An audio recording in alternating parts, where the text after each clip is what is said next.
बिस्मिल्लाहिर्रहमानिर्रहीम। अस्सलाम वालेकुम स्टूडेंट्स। जी बेटा, हमारा 2.9 जो extreme values of the function का टॉपिक है वो कंटिन्यू है। लास्ट लेक्चर में हमने क्वेश्चन नंबर 2 और उससे पहले extreme value, stationary point, critical point, turning point और पॉइंट ऑफ इन्फ्लेक्शन और उसके साथ सेकंड डेरिवेटिव टेस्ट और फर्स्ट डेरिवेटिव टेस्ट काफ़ी डिटेल में पढ़ ली हैं। कंसेप्चुअली वो काफ़ी इंपॉर्टेंट बातें हैं, वो अगर आपको क्लियर होंगी तो ये टॉपिक अच्छे तरीके से समझ आएगा। अभी सेम वही टॉपिक कंटिन्यू है। क्वेश्चन नंबर 3, 4, 5 इस एक्सरसाइज के रह गए हैं, वो इंशाल्लाह आज हम कंप्लीट कर लेंगे। जैसे क्वेश्चन 3 में देखें, इसने कहा है कि find the maximum and minimum values of the function defined by the equation. ये इक्वेशन है f(x) = sin x + cos x। इसकी 0 से 2 पाई के दरमियान मैक्सिमम वैल्यू क्या जनरेट होगी और मिनिमम क्या जनरेट होगी, ये हमने फाइंड करना है।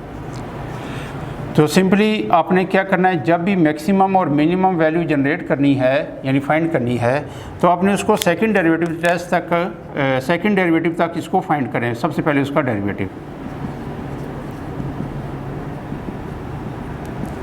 फर्स्ट डेरिवेटिव आ जाएगा इसका साइन का cos x और cos का माइनस साइन x।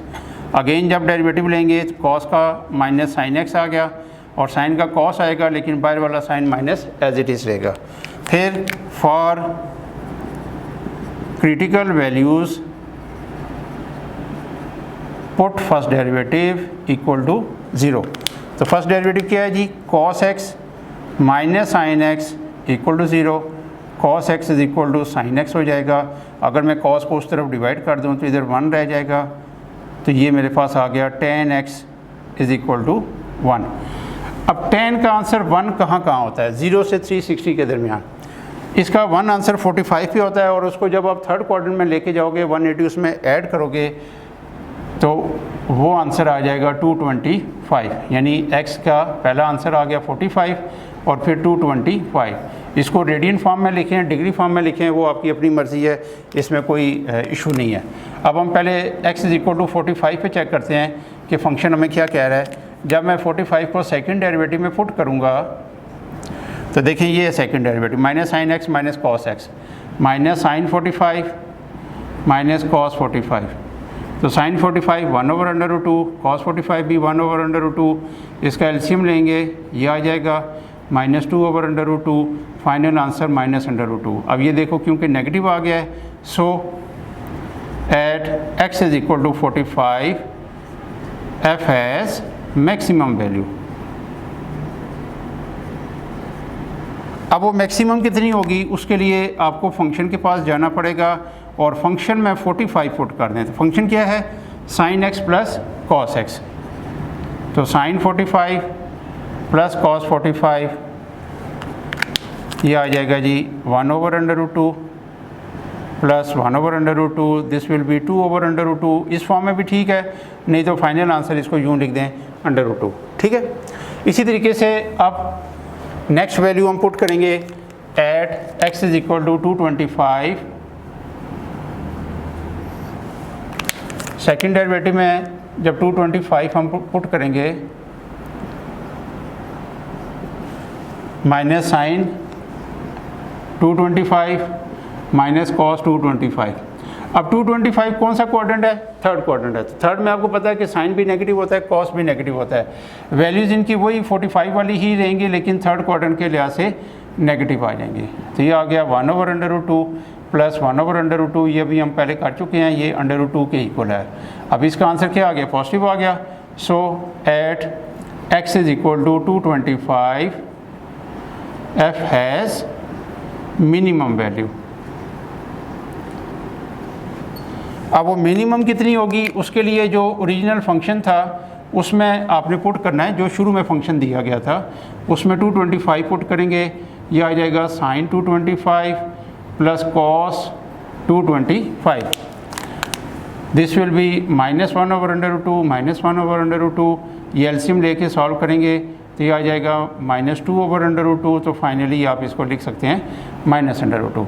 तो इसका मतलब ये हुआ कि ये जो हमारे पास फंक्शन था f(x) = sin x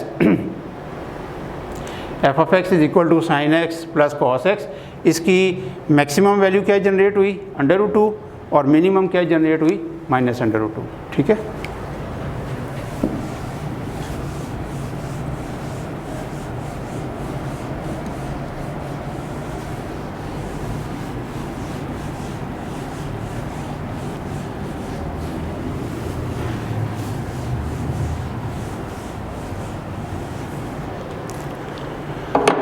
ये जो तीनों क्वेश्चंस हैं, क्वेश्चन नंबर 3, 4, 5, ये अपनी जगह वेरी इंपॉर्टेंट हैं।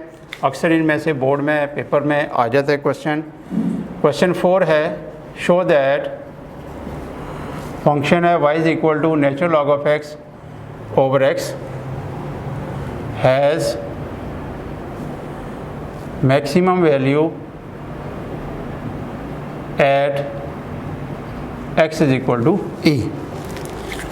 अच्छा, अब इसमें सिलसिला कुछ ऐसा है कि फ़ंक्शन को सिर्फ ये बताना है कि ये अपनी मैक्सिमम वैल्यू जनरेट कर रहा है x is equal to e पे। कितनी जनरेट कर रहा है वो नहीं फाइंड करनी, बस वो जो सेकंड डेरिवेटिव टेस्ट जहाँ पे हमें बता देगा कि इस फंक्शन ने अपनी मैक्सिमम वैल्यू जनरेट कर दी है नेगेटिव होने की बेस पे सेकंड डेरिवेटिव के, तो बस वहीं पे क्वेश्चन ख़त्म हो जाएगा। अच्छा, अब इसमें भी दो राय हैं। कुछ जगहों पे टीचर्स ये कहते हैं कि पहले आप x is equal to e value find करेंगे फर्स्ट डेरिवेटिव को इक्वल टू 0 करके, और जैसे दूसरी राय में मैं खुद शामिल हूँ कि जिसमें हम कह रहे हैं कि ऑलरेडी उसने ये बता दिया है कि x is equal to e पे इसको मैक्सिमम प्रूव करें। अब आपको x is equal to e find करने की ज़रूरत नहीं है फर्स्ट डेरिवेटिव को इक्वल टू 0 करके, ठीक है। यानी जब आप इसका first derivative second derivative find कर लेंगे तो डायरेक्ट ये वैल्यू पुट करें x is equal to e. इसमें ये वाला स्टेप छोड़ दें जिसमें हम फर्स्ट डेरिवेटिव को इक्वल टू 0 पुट करके क्रिटिकल वैल्यूज़ फाइंड करते हैं, ठीक है। फंक्शन है मेरे पास y is equal to natural log of x over x, division form में differentiate with respect to x, क्या हो जाएगा dy by D X is equal to denominator का whole square, denominator as it is, numerator का भी derivative हम लेंगे minus numerator as it is और डिनोमिनेटर का derivative. Natural log of x का derivative 1 over x minus natural log of x into 1 divided by X square. ये x cancel हो गए, 1 minus natural log of x over X square. ये आ गया मेरे पास फर्स्ट डेरिवेटिव। अगेन डिफ्रेंशिएट करेंगे विद रिस्पेक्ट टू x, तो D square Y over D X square, ये आ जाएगा डिनोमिनेटर का whole square, denominator as it is, numerator का derivative minus numerator as it is, denominator का डेरिवेटिव। 1 का 0 natural log से 1 ओवर x आ जाएगा, 1 minus natural log of x as it is, और x स्क्वेयर से 2x आ जाएगा डिवाइडेड बाय x की पावर 4। ये इसको मल्टीप्लाई करेंगे तो x स्क्वेयर 1 ओवर x से कैंसिल होकर माइनस x रह जाएगा। इस 2x को अंदर मल्टीप्लाई करेंगे माइनस 2x और minus minus plus 2x natural log of x divided by x की power 4।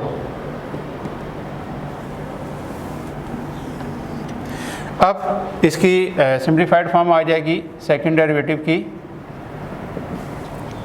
Minus 3x plus 2x natural log of x divided by x की पावर 4। एक x कॉमन लेके कैंसिल कर दें थोड़ा सा और सिंप्लीफाइड फॉर्म आ जाएगी, ये से कैंसिल होकर 3 रह जाएगी। तो फाइनल फॉर्म आ गई सेकंड डेरिवेटिव की minus 3 plus 2 time natural log of x over x cube. अब यहाँ पे आपने at x is equal to e check करना है। तो सेकंड डेरिवेटिव क्या है, minus 3 plus 2 time natural log of e divided by e cube, ठीक है। अब नेचुरल लॉग ऑफ ई आपको पता है ये एक दूसरे के एंटी हैं, ये कैंसिल हो जाएंगे, over E cube minus 3 plus 2 minus 1 over E cube.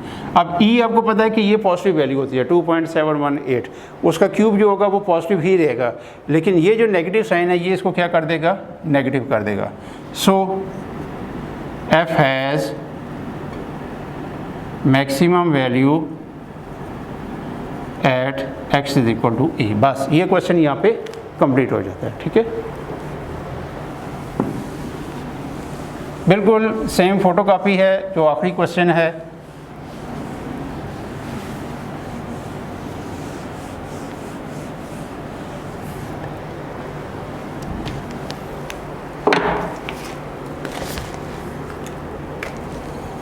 Question 5, show that y is equal to x की पावर x हैज़ अ